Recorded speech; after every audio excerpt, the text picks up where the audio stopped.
अब यहाँ पर केतु को बिच्छू की भी कहा गया है और राहु को सर्प कहा गया है।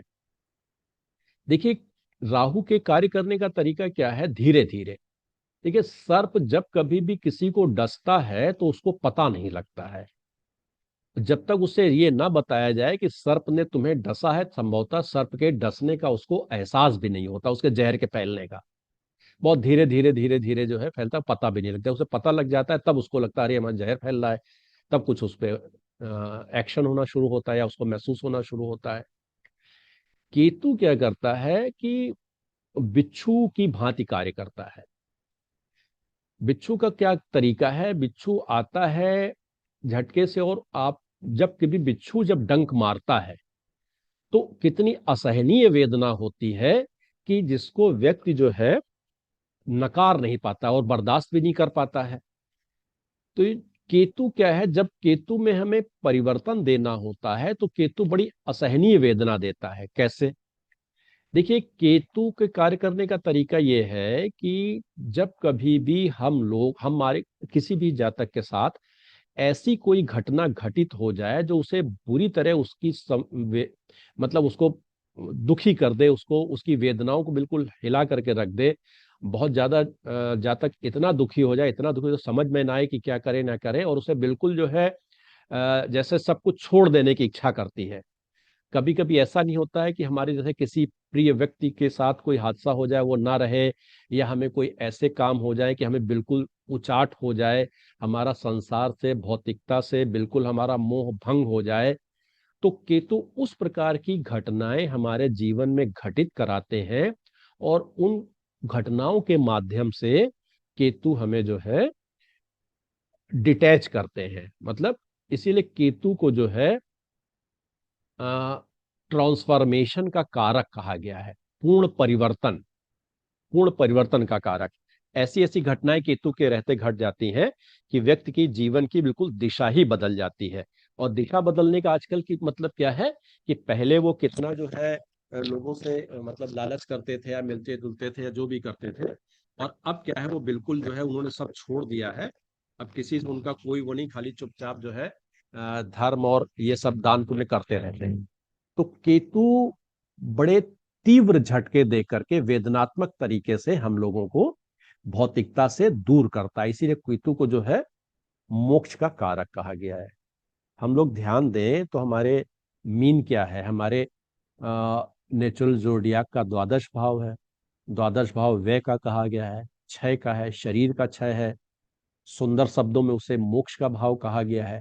तो केतु इसीलिए जो है मोक्ष के कारक कहे गए हैं। और मोक्ष हमको तभी मिलती है, या हम तभी हमें मोक्ष का आनंद मिलता है जब हम लोग मतलब इस लोभ मोह मत इन सब को छोड़ करके जब हम लोग आंतरिक रूप से चिंतन मनन करते हैं और सारे अपनी समस्याओं के हल अपने मेंटल और सोल लेवल पे देखते हैं, तब हमको जो है मोक्ष के अनुभूति होती है। तो केतु क्या है, मोक्ष के कारक है। अब मोक्ष के कारक को ऐसा समझ लीजिए कि केतु क्या है, केतु का निशान क्या है, झंडा कहा गया है। झंडे का मतलब क्या हुआ, ऊंचा, ऊंचा होना।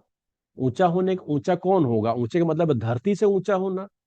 धरती से ऊंचा होने का मतलब है कि मतलब भौतिकता, ये धरती का मतलब पूरा यही कि ये सब धन वैभव ऐश्वर्य, इससे ऊपर उठना, स्पिरिचुअल होना। तो झंडे का एक मतलब स्पिरिचुअल होना भी होता है, अपनी जो भी हमारी सोच का स्तर है उससे ऊपर उठना। तो वो झंडे का प्रतीक हो गया। झंडे का एक मतलब ये भी होता है, झंडे के वैसे कई मतलब होते हैं। हाँ, अब हम लोग थोड़ा सा झंडे को भी हम लोग और आगे समझेंगे, या इसी समय देख लेते हैं केतु को। जैसे राहु के बारे में ये कहा गया, राहु परंपराओं को नहीं मानता, परंपराओं को तोड़ता है। लेकिन केतु जो है वो परंपराओं के वाहक होते हैं, वो परंपराओं को चलाने में विश्वास रखते हैं। परंपराओं को चलाने का मतलब है जो हमारे कस्टम्स हैं, जो हमारे सामाजिक रीति रिवाज हैं, उनको मानना जो है केतु उसको अच्छा मानते हैं।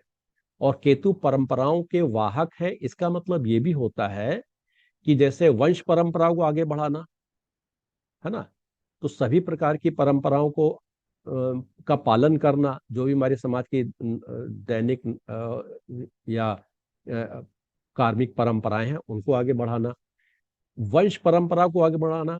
केतु को इसीलिए जो है कुल की उन्नति करने वाला कहा गया है। समटाइम्स केतु को इसीलिए संतान का कारक भी कहा गया है। क्यों? केतु जो है वंश की परंपरा को आगे बढ़ाते हैं। केतु कुल की परंपरा को आगे बढ़ाने के साथ साथ देश की परंपरा को आगे बढ़ाना। झंडा क्या करता है? झंडा जैसे किसी भी देश का, समाज का या ग्रुप का एक उसकी परंपरा को ही तो आगे बढ़ाने वाला होता है। हमारे देश का झंडा तिरंगा है। अब तिरंगे के अपने जो है एक उसका अलग इंटरप्रिटेशन है, तो उस परंपरा को आगे बढ़ा रहा है। बहुत से लोग देखिए जिनके समाज के, जिनके जैसे आजकल कुंभ स्नान होने जा रहा है, सभी सभी जितने हमारे जो कई धार्मिक ग्रुप आते हैं, तो उनके अलग अलग झंडे होते हैं। वो उसकी परंपरा को, वो झंडा क्या, उनका पीला झंडा है, उनका लाल झंडा है, उनके झंडे में हनुमान जी बने हैं। तो ये क्या है, ये झंडे क्या है, उन लोग उनकी एक तरह की परंपराओं को बताते हैं। और आने वाली पीढ़ियां क्या करती हैं, उस जो लोग नए ग्रुप में जुड़ते चले जाते हैं, वो भी जो है उन परंपराओं को आगे बढ़ाने वाले होते हैं। तो झंडा एक ये भी बताता है। झंडे का मतलब ऊंचा होना। अब झंडे के रूप में अगर हम लोग देखें, तो केतु को चूंकि कुजवत कहा गया है, कुज माने मंगल होता है, और मंगल को हम लोग जानते हैं कि मंगल भूमि के कारक होते हैं, है ना। और शनि उस पे क्या कहते हैं, श्रम करके मकान बनाने के कारक होते हैं। लेकिन भूमि के कारक तो मंगल हैं, और केतु क्या है, झंडा है, तो भूमि से ऊंचा, मतलब मकान के कारक कौन हो गए, केतु हो गए। और आजकल जो मल्टी स्टोरी बिल्डिंग्स बन रही हैं, उसके भी कारक जो है केतु हैं, क्योंकि कंजॉइंट प्रॉपर्टीज का और ऊंचे स्थान का केतु जो है स्वामी है। इसलिए केतु को हम लोग झंडे के रूप में इस तरीके भी देख सकते हैं। झंडा क्या है, ऊंचा है, मतलब झंडे को एंटीना अगर हम लोग मान करके चलें, एंटीना क्या करता है, एंटीना सिग्नल लेता है, आकाश से सिग्नल लेता है। तो ये झंडा क्या करता है, झंडा मैंने ऊंचा स्थान है, सिग्नल लेना। हम जो है आकाश से या कहीं अन्य दैवीय शक्तियों से जो ब्रह्मांड में विचरित कर रही हैं, उनसे जब हम लोग जो है एक पॉजिटिव एनर्जी लेते हैं, तो केतु उसका भी काम करता है, स्पिरिचुअल एनर्जी को लेना, वहां से उनसे स्पिरिचुअल सिग्नल्स लेना, ऊंचा सोचना, है ना। तो केतु का झंडे का ये भी मतलब हो जाता है, राइट। अब देखिए, निकल रहा है अच्छे से। तो केतु का ये स्पिरिचुअलिटी या झंडे के माध्यम से हम लोगों ने समझा। अब इंट्यूटिव पावर के बारे में समझ लें। एक्चुअली क्या है, केतु जो भी काम करते हैं वो अपने अंतर्बोध और अपने अंतर ज्ञान से करते हैं। इंट्यूटिव पावर होती क्या है, जैसे हम लोग जब कोई हमारे सामने घटना घटित हुई, या कोई व्यक्ति आया, या कोई वस्तु आई, या कोई परिस्थिति आई, तो उस व्यक्ति को या परिस्थिति को या वस्तु को या घटना को बगैर ज्यादा उसमें सोचे समझे और बगैर ज्यादा उसको एनालाइज किए हुए, हम जब बिल्कुल अपने किसी एक अंतर्ज्ञान के माध्यम से जब हम उसके बारे में एक सही निर्णय पे पहुंच जाते हैं, कोई सही हमें सिक्स्थ सेंस हमें आया, हमें उससे सही निर्णय हम लोगों ने कर लिया, तो वो एक्चुअल में हमारा अंतर्ज्ञान कहलाता है। और ये अंतर्ज्ञान बहुत सूक्ष्म होता है, क्योंकि ये सेंस किसी को दिखाई तो देता नहीं है। तो केतु जो है वो बहुत सूक्ष्मता के भी कारक है। अब ये सूक्ष्मता के कारक का मतलब क्या हुआ, कि हमारी जो भी सूक्ष्म कार्य करने की जो वस्तुएं होती हैं, जो इंस्ट्रूमेंट्स होते हैं, वो भी केतु के दायरे में आते हैं। और क्या आते हैं, जो इन सूक्ष्म इंस्ट्रूमेंट्स पे जो लोग काम करते हैं, वो भी केतु के दायरे में आते हैं। तो सूक्ष्म के साथ साथ एक और शब्द दे गया, प्रेसिजन, मानी शुद्धता के साथ साथ। अब आप देखिए, जो जो लोग सूक्ष्म कार्य करते हैं, वो जरूरी नहीं कि सब कुछ जो उनके अपने उनको बिल्कुल उसमें महारत हासिल हो तभी वो कर पाते हो। उसमें क्या है, बीच बीच में उन लोगों की इंट्यूटिव पावर बहुत काम करती है। पहले हम लोग जो सूक्ष्मता देखते जैसे एक घड़ी बनाने वालों को हम लोगों ने बहुत देखा होगा, बिल्कुल आंखों में इतना सा वो लगा करके और बिल्कुल एक महीन सी चिमटी से छोटे छोटे पुर्जों को जो है वो इकट्ठा करते थे तो उनको सही सेट करते थे। केतु उस तरीके के काम करते हैं। वर्तमान में जो मोबाइल के रिपेयरिंग के वर्क या आईपैड के रिपेयरिंग के वर्क आ गए, वो उसमें काम करते हैं। और इन जो ऐसे सूक्ष्म यंत्रों, घड़ी है या इलेक्ट्रॉनिक इंस्ट्रूमेंट्स हैं, इस तरीके के जो बहुत माइन्यूट, जो बहुत सेंसिटिव, बहुत एक्यूरेसी से जो काम करते हैं, वो सारे इंस्ट्रूमेंट्स जो हैं वो केतु के दायरे में आते हैं। क्यों? केतु शुद्धता है, सूक्ष्मता है। हम्म। अब जैसे जो एरोप्लेन वगैरह में जो कॉकपिट में आप देखते हैं, जो बहुत से इलेक्ट्रॉनिक इंस्ट्रूमेंट लगे होते हैं जो बहुत सेंसिटिव होते हैं। सेंसिटिव इन द सेंस कि ये समझिए कि उनमें कितनी एक्यूरेसी चाहिए कि मतलब एरोप्लेन किस ऊंचाई पर उड़ रहा है, ज्यादा ऊपर तो नहीं गया, किस डायरेक्शन में जा रहा है, एयरपोर्ट में जाने की कितने पहले उसे कितनी जो है क्या डायरेक्शन लेनी, कितना नीचे जाना है, बाहर का कितना प्रेशर है, और हवाई जहाज के अंदर का कितना एयर प्रेशर है। इन सब चीजों को नापने के लिए बहुत सूक्ष्म इलेक्ट्रॉनिक इंस्ट्रूमेंट्स की या उनकी जरूरत पड़ती है। तो जो सूक्ष्मता और शुद्धता की जितनी भी चीजें हैं, वो सब क्या है, वो केतु के दायरे में आती हैं। इनको, इन पे काम करने वाले, इनको बनाने वाले, इनका निर्माण करने वाले, इसलिए जो है ये केतु के दायरे में आते हैं। और देखिए केतु के दायरे में और क्या है, विषाणु, वायरस, जो बहुत ज्यादा दूर तक इफेक्ट डाले और बहुत सूक्ष्म हो, जो दिखाई भी ना दे, तो केतु जो है वायरस का कारक होता है, वायरल का। सूक्ष्म स्तर पे काम करना और बड़ा प्रभावी होना, है ना। तो ये क्या है, ये केतु इन सब के भी कारक हैं। अब केतु में और क्या क्या चीज बचती हैं, थोड़ी सा। हाँ, केतु को साधुओं का भी एक कहा गया है, तो उसके दो तीन तरीके हम लोगों ने समझे। एक तो क्या होता है कि हेडलेस, हेडलेस का मतलब ये भी होता है कि विचार ना आना। अब साधुओं को हम लोग इस तरीके समझ सकते हैं कि उनके मन में भौतिकता के लिए कोई विचार नहीं आता, कोई कामनाएं नहीं आती हैं। और वो क्या कहते हैं, बिल्कुल निश्चित, उनको जैसे उनको कपड़े मिल गए, जहां खाना मिल गया, जैसे मिल गया, बढ़े हुए बाल, वो उलझे हुए बाल, ऐसे अपना ही वेशभूषा में वो सब काम कर रहे हैं और उसी जीवन में रह रहे हैं। तो केतु जो है इसीलिए साधुओं को रिप्रेजेंट करते हैं। केतु तपस्या के भी कारक कहे गए हैं, है ना, शनि के साथ मिलकर के। अब जानते हैं हम लोग कि तप तप करना कितना कठिन काम है, और केतु इसीलिए शारीरिक श्रम और पीड़ा के भी कारक कहे गए हैं। तो केतु इसीलिए साधुओं को, मॉन्क को, इन सबको रिप्रेजेंट करते हैं।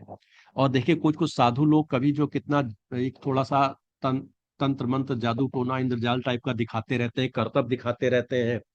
केतु भी चूंकि इंट्यूटिव है, तो इसलिए केतु में भी ये गुण है कलाकारी दिखाने के, तो इसलिए भी साधु लोग को केतु रिप्रेजेंट करते हैं। और क्या रिप्रेजेंट करते हैं केतु? हम्म।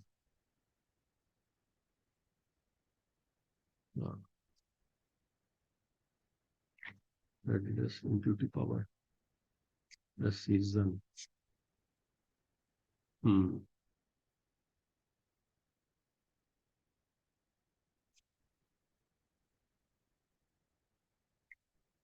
हाँ, जैसे राहु जो है बड़े प्लानिंग के साथ योजनाबद्ध तरीके से काम करते हैं।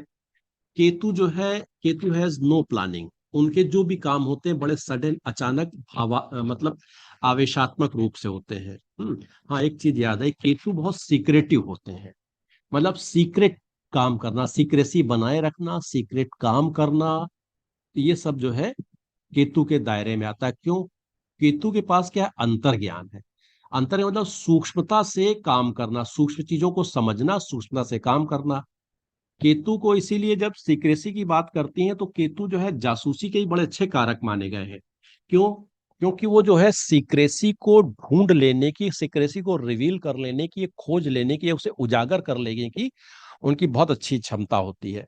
बहुत से पुलिस ऑफिसर जो स्कॉर्पियो से गवर्न होते हैं और केतु का ही प्रभाव हो जाता है, वो इतने अच्छी जो है वो क्या कहते हैं, केस सॉल्व करते हैं, बगैर किसी ज्यादा प्रयास के, बगैर किसी ज्यादा थर्ड डिग्री के इस्तेमाल करते हुए।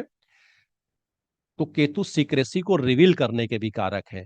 केतु को ऐसा कहा गया है कि केतु, जैसे मंगल को चोर कहा गया है, चोर का मतलब होता है चोरी का कारण होना, चोरी से क्या दुर्घटना वगैरह हो जाती, चोट चपेट लग जाती है। केतु को भी चोर कहा गया। चोर का मतलब यहां यह हुआ कि चोरों की तरीके से सोचना। देखिए, जो व्यक्ति दूसरे के हिसाब से, दूसरे के दिमाग के अनुसार सोच सकता है, वही उसके बारे में ज्यादा अच्छी तरह काम कर सकता है। अब केतु में ये इंट्यूटिव पावर, उन्होंने जानता है कि वो व्यक्ति जो है उसके काम करने का तरीका क्या है, कब काम करता है, कैसे काम करता है, कहाँ जा सकता है, कौन उसका शिकार हो सकता है। तो ये सब चीजें क्या है, केतु इन चीजों को बहुत अच्छी तरीके से दूसरे के दिमाग की तरीके से सोच सकता है, तो इंट्यूटिव पावर है उसके अंदर। तो केतु जो है सीक्रेसी को रिवील करने वाले भी माने गए हैं। ये हो गया। और केतु क्या है, हाँ एक और शब्द बता है, शिखी। शिखी माने होता है, शिखी को एक होता है बाण। बाण का क्या काम था, लक्ष्य को भेदना, या किसी चीज को मतलब उसको लक्ष्य को भेदने के साथ साथ ये भी कह लीजिए कि उसको जो है तोड़ देना, है ना। मतलब किसी रहस्य को तोड़ देना, लक्ष्य के साथ साथ किसी रहस्य को तोड़ देने की बात भी जो है शिखी करता है। शिखी का मतलब बाण। एक चीज में देखिए जरा से, है ना। तो केतु भी क्या करता है, और केतु मतलब बाण की तरीके से कार्य करता है। जैसे बाण किसी लक्ष्य को भेदता है या किसी को मारता है, तो उसमें बड़ी उसको जो है कष्ट या पीड़ा होती है। तो केतु भी जब जो है हमारे किसी लक्ष्य की प्राप्ति के लिए, हमें रास्ता दिखाने के लिए, हमारे बिल्कुल मतलब एक बाण की तरह वेदना देता है ना। तीखी, तीक्ष्ण, जैसे लाइक बिच्छू का डंक। इसलिए केतु को जो है सिखी भी कहा गया है। सिखी का कुछ अर्थ जो लोगों ने है उसको दीपक यानी दिया भी लिया है ना। अग्नि भी माना है, भाई केतु भी अग्नि तत्व का ग्रह कहा गया है। अग्नि भी माना गया, तो अग्नि का माने रोशनी देना, स्पिरिचुअलिटी देना, दिया का मतलब है रास्ता दिखाना। तो जब केतु को रास्ता दिखाना होता है, हमको किसी उसे ट्रांसफॉर्म करना होता है, दिशा देनी होती है, तो केतु बिल्कुल बाण की तरीके से काम करता है। राइट। तो ये केतु के थोड़े से सामान्य से लक्षण है, जिसको हम लोग जो है अ, थोड़ा सा आसानी से समझ सकते हैं। मुख्यतः क्या हो गया कि गलतियां करना, हाँ। इंट्यूटिव पावर एक क्या करती है कि केतु जो है ना, केतु का कैलकुलेटिव पोर्शन बहुत अच्छा होता है, अर्थमेटिकल। जैसे एक हम लोगों ने देखा होगा, एक यहाँ हिंदुस्तान में शारदा देवी थी, उनको ह्यूमन कैलकुलेटर कहा जाता था। तो केतु का काम क्या है, जो अंकों की गणना करके कितने बड़े से बड़े जो मल्टीप्लिकेशंस हैं, डिविजन्स हैं, कैलकुलेशंस हैं, ये जो है केतु का डोमेन है। राहु का डोमेन है बुद्ध के साथ मिलकर एनालाइज करना। Ketu does not analyse. Ketu intuitive power से उसको कैलकुलेट कर देते हैं, आंसर बता देंगे आपको, ये है कैसे आया वो वही जानते हैं। तो ये जो गणनात्मक पक्ष है, कैलकुलेटिव पोर्शन, और बड़ी से बड़ी मतलब संख्याओं का जोड़ घटाना, गुणा भाग with in fraction of seconds कर लेना, ये केतु का काम है। अगर केतु इफेक्टिव है, पॉजिटिव है, और केतु की दशा अंतर दशा चल रही है, तो ये केतु के जो है काम है। अब केतु को धुआं कहा गया, धूम्रवर्ण कहा गया है, स्मोकी। तो स्मोकी से वर्तमान में ये आया कि केतु अगर सेकंड हाउस वगैरह को अफेक्ट कर रहे हैं, तो जातक जो है मतलब धुएं वाले जो है, क्योंकि ये इनिशियल लेवल पे इनको तमोगुणी कहा गया है, और वैसे तो ये स्पिरिचुअल लेवल पर काफी जो है सतोगुणी हो जाते हैं केतु। तो जब जैसे ये स्मोकी नशा करना, ये भी जो है सिगरेट का या और तरीके का, चिलम गांजा, इस तरीके के नशे के कारक भी हो जाते हैं। और केतु क्या है, स्मोकी कलर के भी कारक हो जाते हैं, या कहीं बहुत स्मोक हो तो वहां के भी कारक हो जाते हैं। अब स्मोक को हम लोग ऐसे समझ सकते हैं, स्मोक जो है बगैर अग्नि के तो हो नहीं सकता है ना। तो केतु का तत्व भी अग्नि है। अब यहां पर आज थोड़ा सा टाइम मिल गया है, तो हम लोग जरा, ये जो हम लोगों ने अग्नि तत्व की बात की है, तो हम लोगों ने केतु को मिला करके अग्नि तत्व के हम लोगों ने 3 ग्रह पढ़े। एक सूर्य देव है, एक मंगल देव है, और एक केतु देव है। तीनों अग्नि तत्व कहे गए हैं। सूर्य तो अग्नि के अधिपति ही है। संसार में जितनी ऊर्जा है, सबका स्रोत वही है, ऊर्जा के स्रोत है। तो सूर्य की जो अग्नि है वो स्रोत होने के साथ साथ क्या है, सतोगुणी प्रकाश की अग्नि है। और कार्य मतलब क्या कहते हैं, हमें स्पिरिचुअल एनर्जी है वो, और प्रकाश की ऊर्जा है, उनकी प्रकाश की अग्नि है। मंगल की जो अग्नि है वो क्या है, एक प्रोडक्शन की अग्नि है, वो जलाने के साथ साथ वो कुछ निर्माण की अग्नि। सूर्य की ऊर्जा से संभवतः उतना निर्माण नहीं हो पाता, इतना मंगल की ऊर्जा से होता है। मंगल की ऊर्जा निर्माण के साथ साथ विध्वंस की भी ऊर्जा है, पॉजिटिव निगेटिव दोनों है। सूर्य की ऊर्जा विध्वंस की ऊर्जा नहीं, क्योंकि सतोगुणी है। तो मंगल की एनर्जी कैसी अग्नि क्या है, निर्माण के साथ साथ वो जलाने की भी एनर्जी है। हम्म नुकसान करना भी और फायदा देना दोनों, निर्माण के साथ विध्वंस की भी अग्नि है। केतु की अग्नि कौन सी है, केतु धुआं है, मतलब वो किसी को जला भी नहीं रही है और दिखा भी नहीं, कोई नुकसान भी नहीं कर रही है, लेकिन है बहुत ज्यादा वो। और आग कहीं दिखाई भी नहीं पड़ती है। तो केतु की अग्नि कैसी है, भावनात्मक उबाल है। जैसे क्या होता है, केतु हमारे भावनात्मक स्तर पे कार्य करते हैं। और अंदर से किसी किसी ने आपको कुछ कहा या कोई घटना घटित हुई, और जब तक उससे जो है आवेशित हो गया, तो ऊपर से बहुत वो जो है चिल्ला रहा है, अनेक प्रकार के एक्शन कर रहा है, सब कर रहा है, लेकिन अंदर किसने क्या का समझ में नहीं आ रहा है। मतलब ये तो दिख रहा है जब तक बहुत परेशान है, दुखी है, बहुत उद्वेलित है, लेकिन उसका कारण नहीं समझ में आता है। तो ये जो है ये केतु की अग्नि है, मतलब ऊपर से दिखाई देना, उसका कारण ना समझ में आना। इसीलिए कहा जाता है भ्रम, भटकाव, ये केतु इसके कारक हैं। और कोई चीज तो, हाँ, केतु जब हम लोग इंस्ट्रूमेंट की बात कर रहे थे, तो जितने जो माइक्रो लेवल के जो इंस्ट्रूमेंट्स हैं, वो जो है केतु उसके कारक है, हम लोगों ने समझा भी। राहु जो है, जो बड़े इंस्ट्रूमेंट होते हैं इलेक्ट्रॉनिक्स के, उसके कारक है। अब जैसे हम लोग कहें, राहु को कंप्यूटर वगैरह का भी, जैसे क्या कहते हैं, वायरलेस का भी कारक कहा जाता है। तो जो बड़े चीजें हैं, जैसे सर्वर टाइप की चीजें हैं, बड़े कंप्यूटर, दिस इज केतु। और उसमें जो लगने वाले सूक्ष्म, जो सेंसिटिव और एक्यूरेसी बनाने वाले हैं, ये छोटे छोटे माइक्रो लेवल पे चिप्स टाइप के, वो क्या है, वो केतु है। ठीक है। और केतु भी जैसे राहु जो है,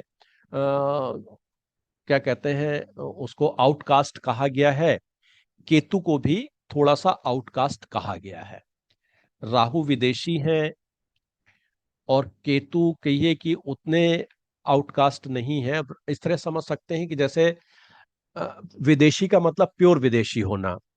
सपोज जैसे इंडिया के कुछ लोग जो है यूरोप में जाते हैं, और या अमेरिका जाते हैं, तो यूरोप में, अमेरिका में आप जानते हैं कि बहुत से कंट्री के लोग रहते हैं। यूरोपियंस हैं, अमेरिकन्स हैं, जर्मनी है, कनाडा, ऑस्ट्रेलियन, कोई भी लोग हो सकते हैं। और यूरोप में बहुत से लोग आपको मिलेंगे, पाकिस्तान के मिल जाएंगे, हमारे नाइबरिंग कंट्रीज के मिल जाएंगे। अब हम लोग देखते हैं पाकिस्तान की बहुत सी कल्चर्स हमारी कल्चर से मिलती जुलती हैं, पहनावा काफी जैसे बोलचाल। तो जैसे इंडिया के लिए, इंडियन के लिए अगर हम लोग यूरोप में बात करें, तो यूरोप के निवासी, अमेरिकन, और ये जितने भी उस तरीके के हैं, वो सब तो इनके लिए प्योर फॉरेनर है, विदेशी, है ना। वो राहु है। लेकिन यूरोप में हमारी कल्चर से थोड़ा बहुत मिलता जुलता जो व्यक्ति है, वो पाकिस्तान का हो सकता है, और एक से एक दो कंट्री हो सकता है, नेपाल का हो सकता है। तो वो सब क्या है, वो सब केतु हैं, मतलब आउटकास्ट तो है वो, हमारे कल्चर से थोड़ा डिफरेंट हो, लेकिन टोटली डिफरेंट नहीं है। तो ये भी एक छोटा सा डिफरेंस राहु केतु का आता है। तो जब राहु जब बनते हैं आउटकास्ट, तो थोड़ी लो कॉस्ट होती है उनकी, क्योंकि वो समाज के नियमों को न मानने वालों को जो बहिष्कृत किया जाता है, वो होते हैं। और केतु की जो आउटकास्ट होती है, जैसे साधु संत नागा वगैरह, क्या करते हैं, ये लोग समाज के बाहर ही तो रहते हैं, समाज में तो हिल मिल के रहते नहीं है। लेकिन इनके जो है ये सामाजिक परंपराओं की तरह से आगे बढ़ाने के लिए जो है, अपनी परंपराओं को आगे बढ़ाने के लिए समाज से बाहर रहते हैं। और राहु क्या है, समाज की परंपराओं को तोड़ने के कारण बाहर किया जाता है। इसलिए राहु और केतु की आउटकास्ट में ये थोड़ा सा जो है अंतर आता है। राइट। तो ये था केतु का संक्षिप्त विवरण।